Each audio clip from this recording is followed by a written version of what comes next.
अस्सलाम वालेकुम जनाब, एक नवी वीडियो लैके थोड़ी किस्म हाजिर होया।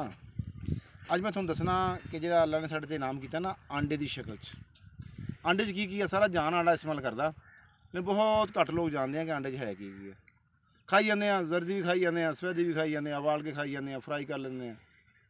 मैं दसागा कि आंडे के थोनों फायदे की हैं तो नुकसान की हैं, तो सब तो ज़्यादा फायदा आंडा खाना तो किस तरह खाना। आंडे होंदा की आ, आंडे सोडियम होंदा, कोलेस्ट्रोल होंदा ते पोटाशियम होंदी है। एक जर्दी दे विच एक गल बड़ी नोट करने वाली आ, इन्ना कोलेस्ट्रोल होंदा जिहड़ा सानूं चाहिदा ना 18 दिन च।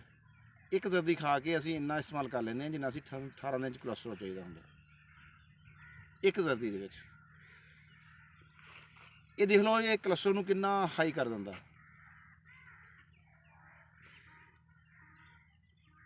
तो जी सफेदी हैगी ना वो बिल्कुल कोलेस्ट्रोल होंदा ही नहीं, सफेदी कोलेस्ट्रोल फ्री आ, लेकिन वो जो सोडियम तो पोटाशियम होंदी आ जी हड्डियां नूं इंतहाई मजबूत करती है।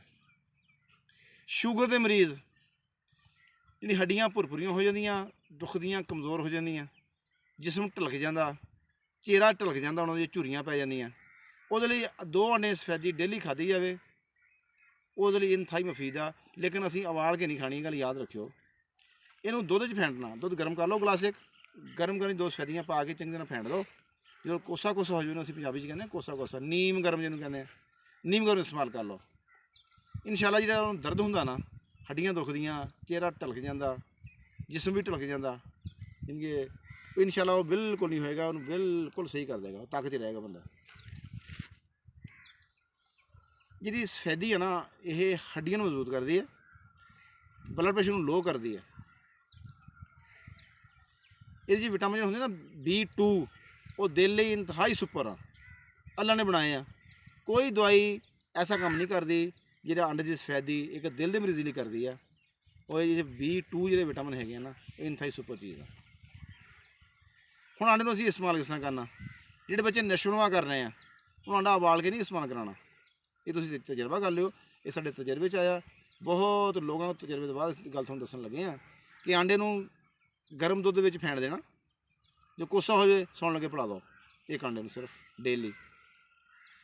उन्होंने अंडा फ्राई करके भी नहीं खिलाना,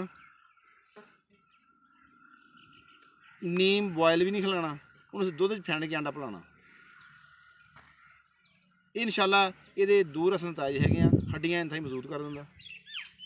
कली यानी कि जो कली यानी कि मरीज़ लोग हैं शूगर के हैं, वो दिल के मरीज़ हैं, वो सिर्फ सफेदी इस्तेमाल करना। वो भी दुध यानी कि दुध लैना बकरी का या गाय का, दुध मई का नहीं। तो ये ना यानी कि घे नहीं होंदा या दिल के मरीज़ को नुकसान दिंदा। बेहतरीन दुध आ बकरी का, बकरी वो चरदी आ, वो 2 सफेदियाँ डेली फेंट के पीन, कोलेस्ट्रोल नॉर्मल, हड्डियाँ मजबूत, ज़हन मजबूत, चेहरे की झुरियाँ बिल्कुल ख़त्म। शूगर के खिलाफ एक कुव्वत मुदाफ़त पैदा करता कि जिसम च एक जान पैदा कर दिंदा। मतलब थकावट, रोज़ की थकावट होंदी आ, मोढे ढलक जाते हैं, कुछ करने को दिल नहीं करता, ये सारिया जी अलामत आ कली सफेदी इस्तेमाल करना ठीक हो जाती है। ये देखो साढ़े ते अल्लाह ने खास इनाम किया एक आंडे की शक्ल च। आंडे दे विच अल्लाह ने एक खुराक का ना पूरा खजाना रख दिता। तो जो बच्चे नशोनुमा कर रहे हैं उन्होंने डेली आंडा एक दुध फेंट के पिलाना। दुध उन्होंने भी गाय का हो या बकरी का।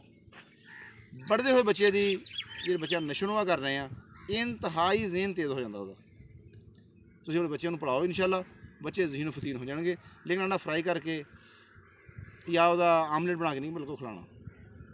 आमलेट खिला के बना के अंडा होर सख्त हो जाता या बड़े देर नाल हजम होंदा। बेहतरीन जो हजम होंदा अंडा वो दुध फेंट के आ। ये थोड़ा जिहा तुहानूं अपना ना टेस्ट डिवेलप करना पैना।